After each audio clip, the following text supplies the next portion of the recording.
болох уу гүйцээж. За алдарч ахлан гишүүний микрофоныг өгье. Яарад.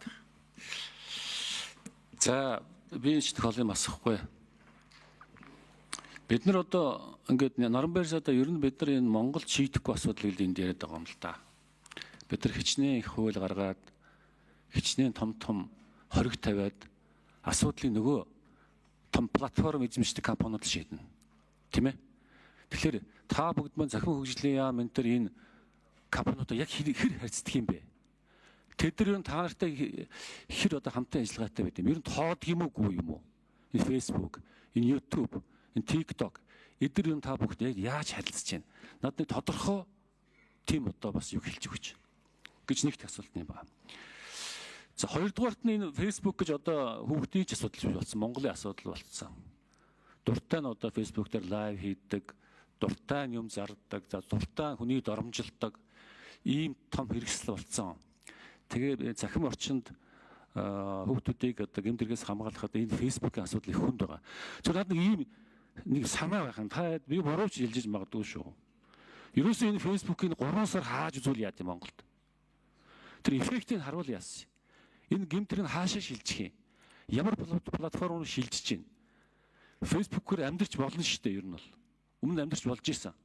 Тэр ингээд нэг сар ч юм уу, 3 сар ч юм уу нэг хаах тийм санаачлах энэ гаргаж болохгүй юу? Ерөөсөө бүхий л муухай бүх зүйл Facebook дээр явж байгаа шүү дээ. Энд дээр нэг тийм тодорхой бас санал одоо сайд хэлээч. Би бол одоо нэг сар юм уу 3 сар хаачхад олон асуудал цэгцэрэндээ олон юмнууд харагдана. Гэмтрийн нөхцөлөд энэтэй холбоотой мó гүй юм уу гэдгийг ч ойлгомжтой болж эхэллээ. Одоо бид нар дандаа сайнаг хэлдэг хуураатай ярьж явж байгаа. Одоо гадаа гардаг хүүхд байхгүй болсон. Бүгдээр мэдчихэж байгаа. Тийм ээ? iPad юм уу гавцтай л гэртээ байгаа. Яаж гадаа гаргадаг болох вэ? Яаж нийгэмдээ харьцуулдаг болохгүй? Энэ чиглэлээр босрлын яам засгийн газар ер нь юу бодож байна вэ? За энэ 3 асуулт ихлэ асууч. Тэгээд хариулт авъя. За Наранбаяр гишүүний микрофоныг өгье. 8 дугаар микрофон. За баярлалаа. Би таны сүүлчийн сүүлийнх нь асуултад хариулъя. Харин одоо энэ ажлын хэсгийг одоогонд ахалж байгаа манай гандлага зөвлөх бас хариулъяд явнаа. Тэр Австралийн холбоотой юмнуудыг. За тэгэхээр маш сонирхолтой санал байна. Та бас их сонирхолтой тийм саналууд ярьдаг, их тийм шинэлэг ийм юм. Тэгэхээр энэ нэрээ би бас төсөөлөд бодвол үзлээ л тийг. Би өөрөө 101 мянган одоо дагагчтай. Тэгээд ийм хүн. За тэгээд 6 сар хэрвээ Facebook болчихвол одоо бидний мэдээлэл яаж хүрэх вэ? Манай медиа буюу манай хэвлэл мэдээлэл өөрөө яах вэ, тийм ээ?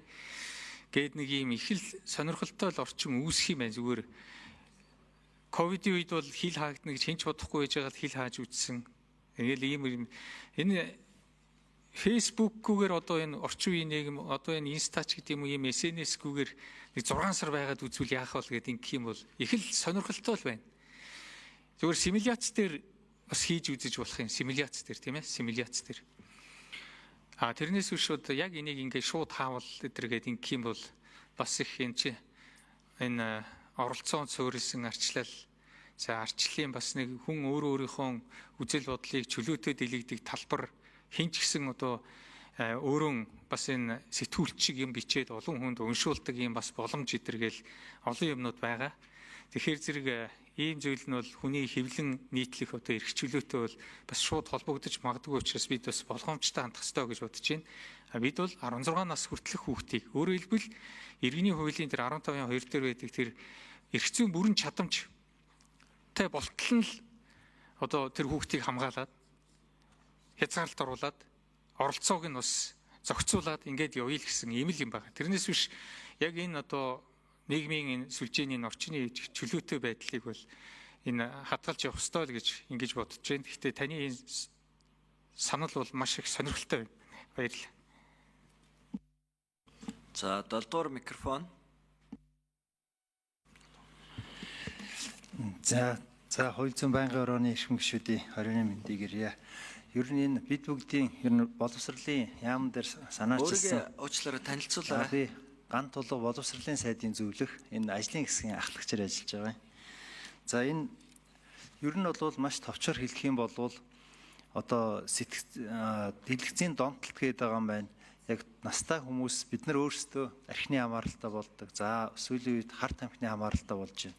Хүүхдүүд маань дэлгэцийн хамааралтай болцсон. Яг тархинд нь тэр яг адилхан бодисын ялгараа явж байхад бид бүхэн харж чадахгүй байгаа. Энэ ганцхан Монголын асуудал биш. Дэлхийд даяар нүүрлсэн асуудалтай л төрүүлж энийг барьж явъя гэдэг ийм санаачлагыг боловсролын яам дээр яригдж ирсэн.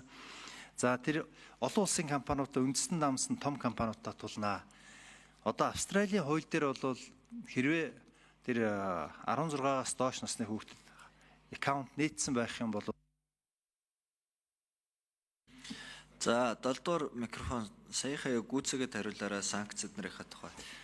за Австрали бол тухайлбал Facebook дээр аккаунт хүүхдүүд аккаунт нийцсэн байх юм бол 30 мянган Австрали долларынхаа ийм торгуул тавьдсан байлээ. За одоо Metaverse-с боловсролын яамтай энэ асуудлаар харилцаа бид нар ер нь дэмжиж байгаа гэдэг ийм одоо байр суурийг илэрхийлсэн. Тэр 3 network-оос TikTok-оос бусд нь Австралид ч гэсэн дэмжиж хамтраад ажиллаж байгаа юм билээ.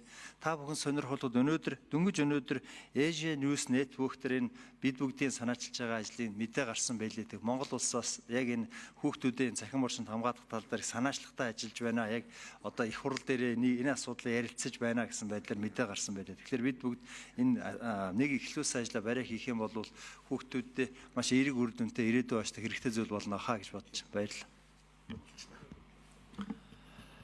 За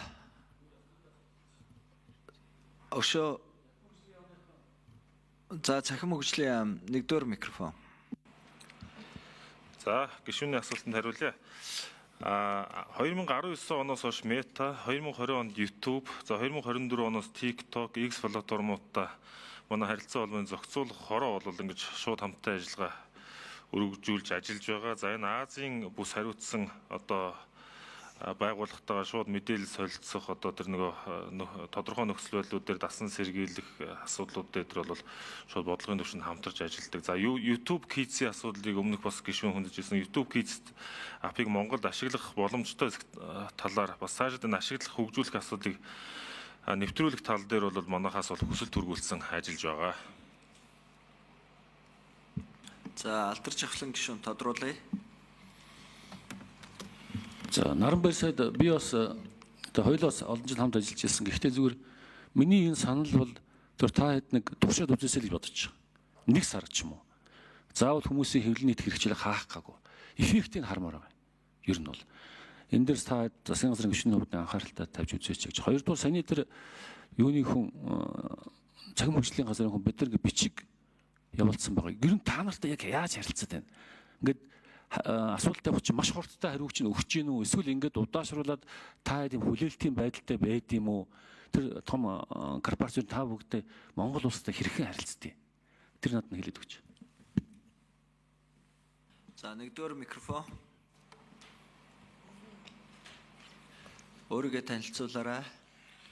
Харилцаа холбооны зохицуулах хороо зохицуултын газрын дарга Т Батболт. Алдарч ахлан гишүүний асуултанд хариулъя. За харилцаа холбооны зохицуулах хороо нь 2019 оноос хойш Meta компанитай хамтын ажиллагаа эхлүүлээ явж байгаа. За Meta компани хамтын ажиллагааны хүрээнд бол хууль бус контентийг Meta платформоос устгуулах хүрээнд бол хамтын ажиллагаа явдаг. За холбогдож ажиллаж байгаа төв нь бол Азийн хундлаа хариуцсан төв буюу Сингапурт барилж байгаа Meta компани офистай харилцдаг. За Meta компани офист бол бид хэд офисын за Монгол болон Төв Аз, Непал, Шри-Ланкыг хариуцсан хариуцсан мэргэжилтэнтэй нь бол шууд бол холбогдож бол ажиллаж байгаа. За бид хэдийн хүсэл тавьсан хариултанд бол ер нь бол боломжтой хугацаанд бол хариу өгдөг. За ялангуяа хүүхдтэй холбоотой хүүхдийг одоо ялангуяа бэлгэн үсэрхийлж уруу дадсан. 1-р микрофон гүйцэтгэд хариулъя. Хүсэлтэнд бол хурдан хариу өгдөг. Тий, хурдан хариу өгдөг. Хүүхдтэй холбоотой асуудалтаар бол 1-2 хоногийн дотор хариу өгдөг.